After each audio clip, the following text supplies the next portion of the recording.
Itago niyo na lang ako sa pangalang Selena. 42 years old. May asawa kong negosyante. Itago na lang din natin sa pangalang Alfonso. 63 years old. At oo, kung magiging tapat ako, hindi pag-ibig ang unang dahilan kung bakit ko siya pinakasalan, kundi seguridad, yaman, at buhay na hindi ko na kailangang mangamba sa kinabukasan. Pero habang tumatagal, natutunan ko rin naman siyang mahalin sa sarili kong paraan. Mabuti siyang lalaki, hindi babaero, hindi maramot, hindi rin marahas.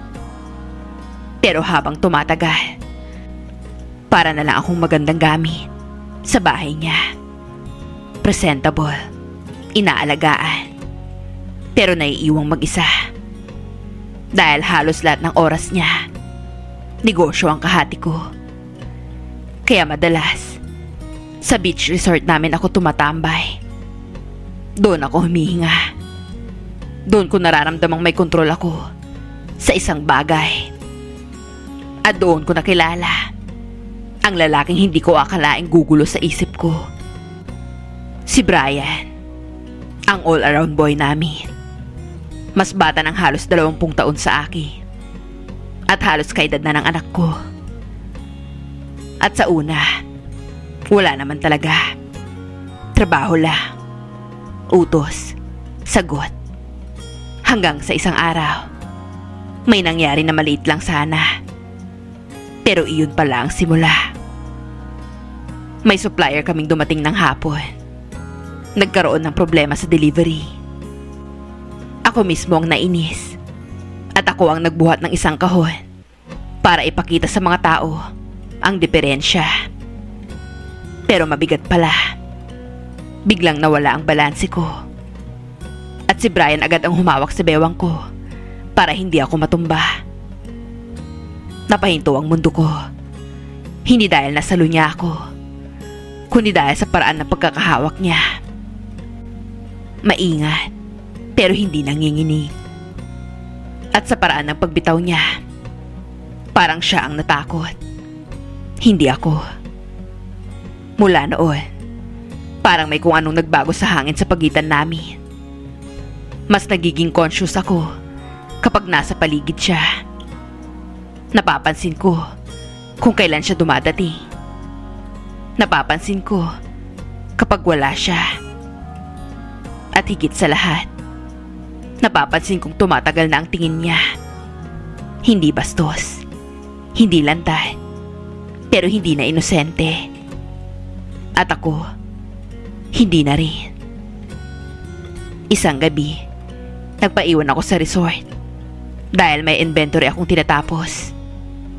Umalis na ang caretaker sa malayong quarters. Kami na lang halos ang natira sa main area. Lumabas ako sa may beachfront. Tahimik, madilim. Alon lang ang maririnig. At maya-maya, dumating si Brian. May dala siyang tuwalya. Baka ginawin kayo sa hangin. Iyon lang. Pero ewan ko. Sa simpleng pag-aabot na iyon, parang may bagay na hindi na may babalik sa dati. Umupo siya sa may di kalayuan. Hindi kami nag-uusap. Pero may tensyon.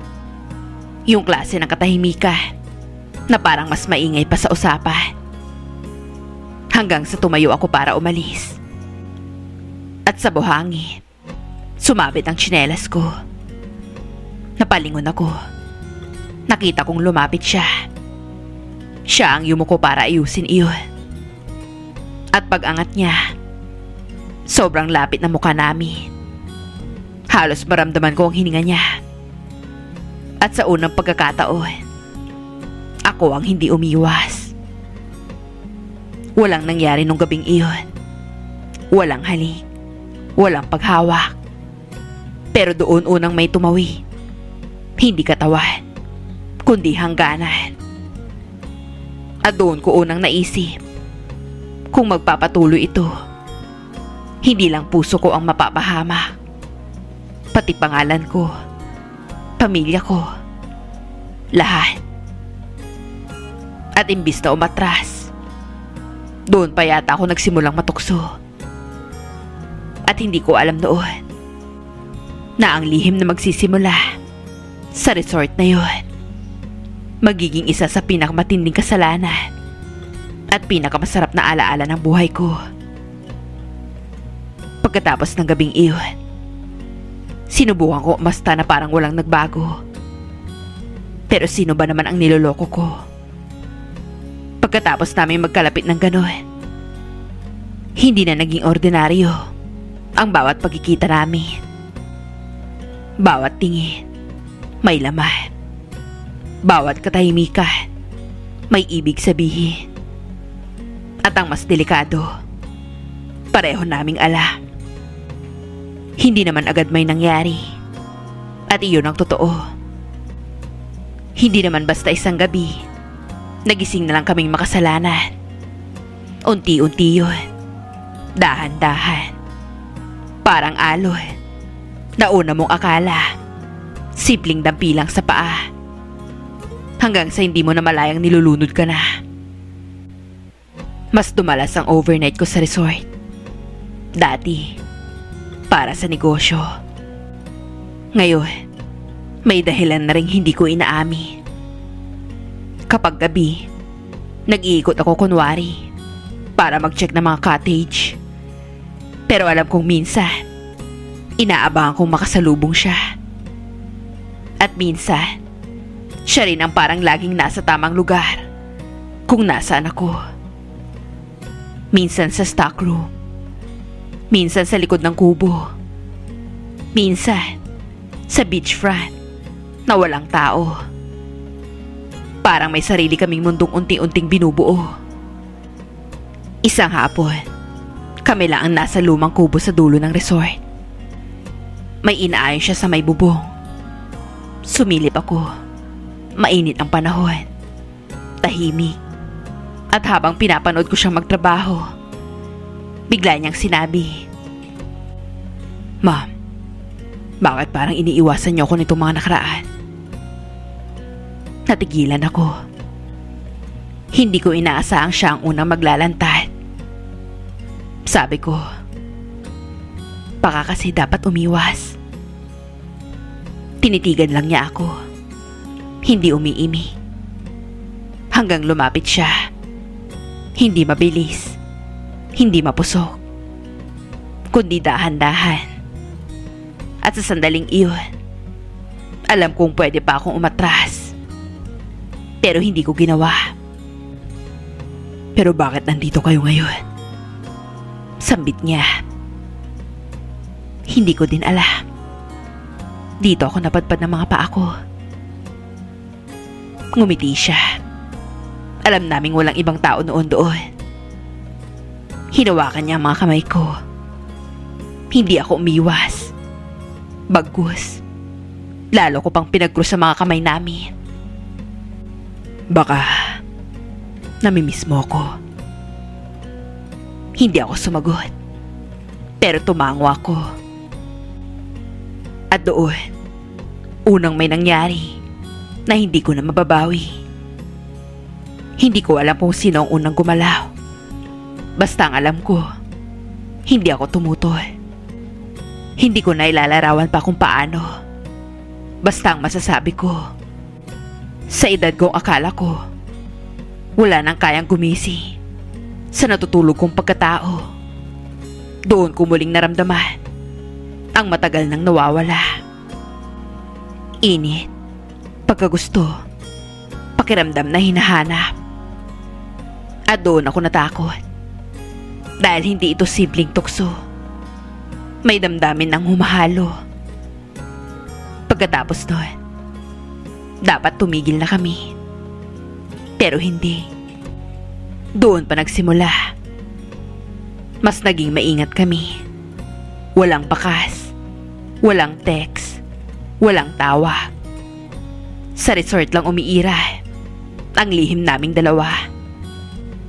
At marahil, iyon ang lalong nagpatamis Sa bawat, kapag may dahilan akong mag-overnight, alam na naming pareho ang ibig sabihin doon. Sa mga gabing tahimik ang resort at malayo ang quarters ng caretaker, doon umiiral ang kasalanan, kami lang ang may alam. At sa bawat pagkakataon, mas lalo akong nalululo.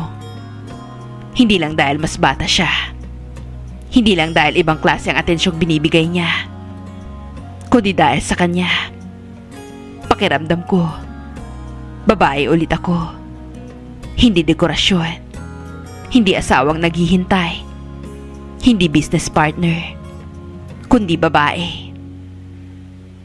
Pero habang lumalalim kami, may kung anong nagsisimulang bumigat sa dibdib ko. Dahil sa bawat tamis, may kasunod na kaba. Paano kung may makakita? Paano kung magsalita siya? Paano kung mahalata ng asawa ko kung bakit mas madalas na ako sa resort? At isang gabi, habang katabi ko ang asawa ko sa bahay, bigla niya akong tinanong, "Han, napapansin ko, parang lagi ka nang nasa resort." Simple ang tanong, pero parang patalim. Doon unang pumasok sa isip ko, baka hindi na kami kasing lihim ng akala ko. At doon nagsimula ang takot na baka ang bagay na nagpapasaya sa akin, siya ring sisira sa lahat ng meron ako. Pagkatapos ng tanong ng asawa ko, hindi na ako mapakali. Simple lang ang pagkakatanong niya, pero may kutob ang mga lalaking matagal nang sanay mag-obserba. At kilala ko ang asawa ko. Tahimik iyon, pero mapagmasi. Hindi siya yung basta magbibinta. Mas delikado pa nga, dahil pinipili niyang magmasid muna. At doon ako lalong kinabahan. Sinubukan kong bawasan ang pagpunta sa resort, pero hindi ganun kadali. Dahil hindi lang katawan ang nasanay, pati damdamin.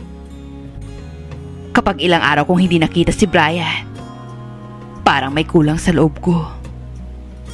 At doon ko naamin sa sarili ko, hindi na lang ito simpleng lihim. May attachment na. At iyon ang mas delikado. Minsan, habang nasa resort ako, napansin kong parang ilag si Brian.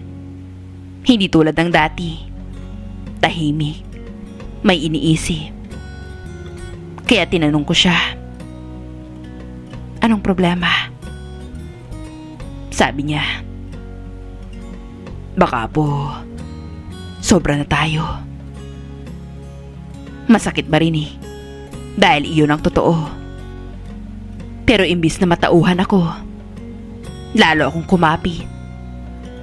Doon ko yata unang naranasan ang kakaibang takot na baka mawala siya. At doon ako nagkamali. Dahil imbis na umiwas, mas lalo ko siyang nilapitan. Mas naging madalas ang overnight. Mas naging lihim. Mas naging maingat. At mas naging mapanganib. Hanggang sa isang araw, dumating ang asawa ko nang hindi nagsasabi sa resort. Biglaan. Inspection daw. Normal lang dapat. Pero halos tumigil ang tibok ng puso ko.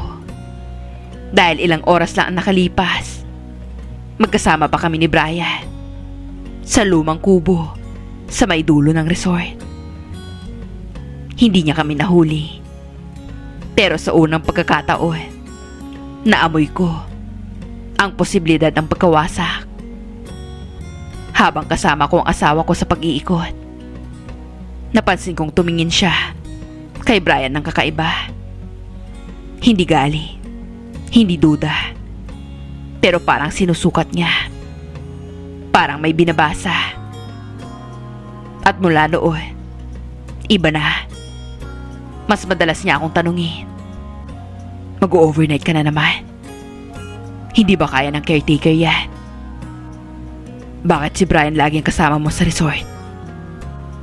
Mga tanong na ordinaryo lang dapat sa pandinig. Pero sa mga taong may tinatagong kasalanan, bawat tanong, parang interrogation. Doon nagsimulang sumingil ang konsensya. Tuwing kasama ko si Brian, may tamis, may sarap. Pero pag uwi ko, konsensya ang sumasalubong sa akin. Tuwing katabi ko si Alfonso sa kama, may bigat. Minsan, habang tulog siya, tinititigan ko siya at naiisip, ito ang lalaking nagbigay sa akin ng lahat. Pero heto ako, nagpapasikip ng pagtataksil sa likod niya. Doon ako unang napaisip sa consequences. Kung mabuking kami, ano ang mawawala?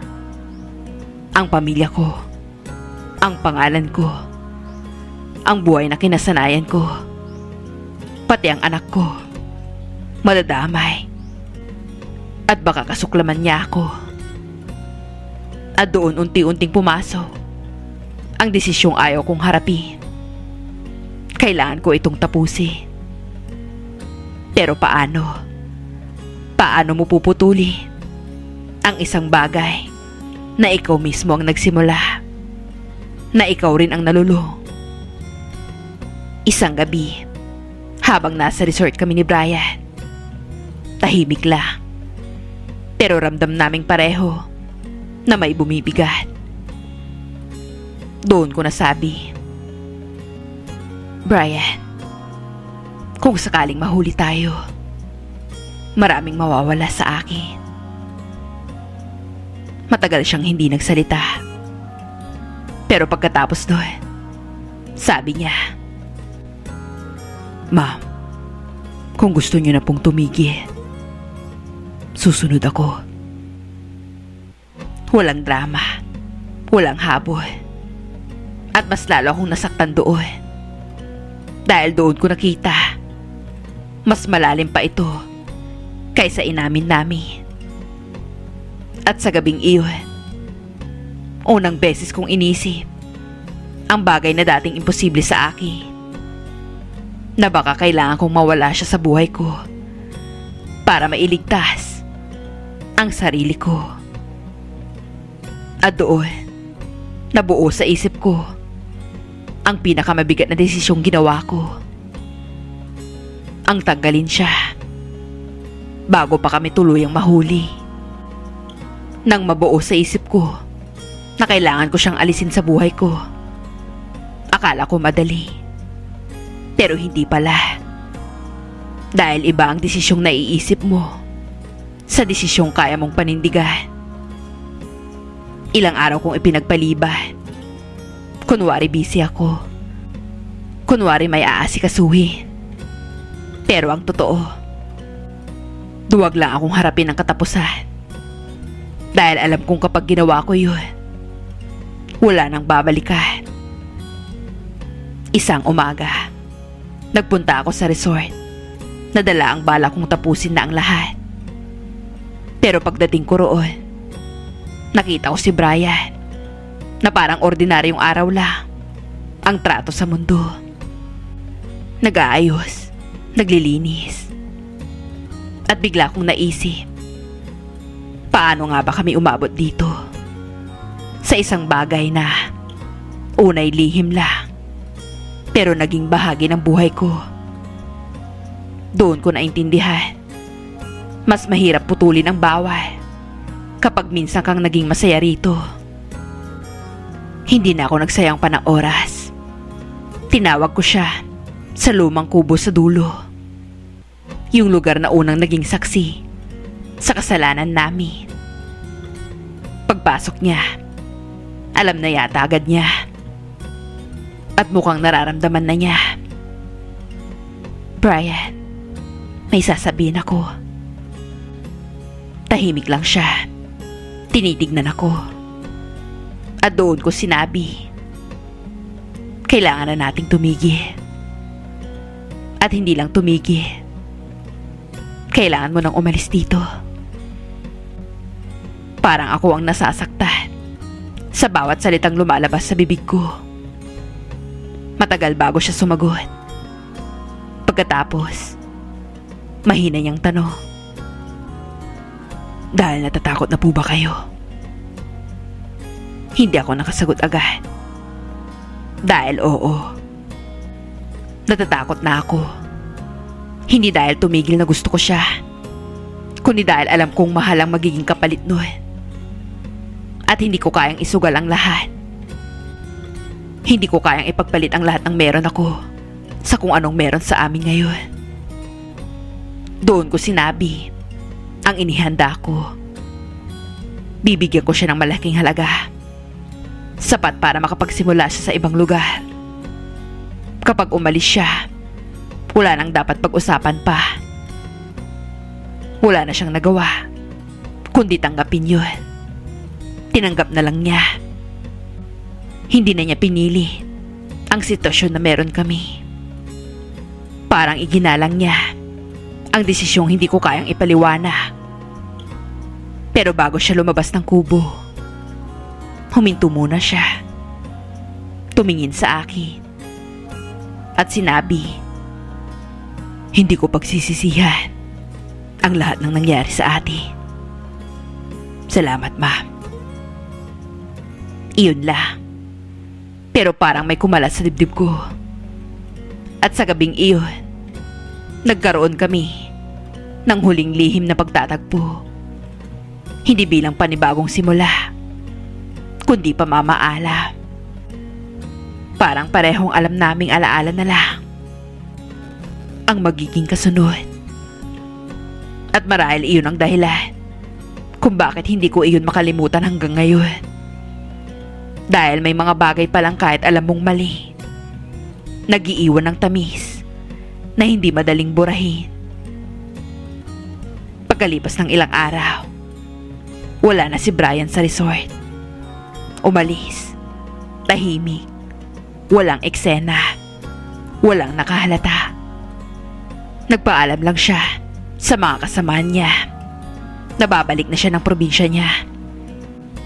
At sa papel naman, ordinaryong tinanggal na empleyado lang siya. Pero ako lang nakakaalam. May iniwang bahagi ng sarili ko ang pag-alis niyang iyon. Pagkatapos nun, bihira na ako mag-overnight sa resort. Mas umuwi ako sa bahay. Mas naging present sa asawa ko. Mas naging maingat. At parang unti-unting nawala rin ang pagdududa niya. Akala ko, tapos na ang lahat. Pero hindi pala natatapos ang tukso sa paglayo. Kasi minsan, nananatili ito sa alaala natin. At doon nagsimula ang tunay kong laban. Hindi laban para itago ang lihim, kundi laban para hindi balikan ang bagay na minsan nang muntik sumira sa akin.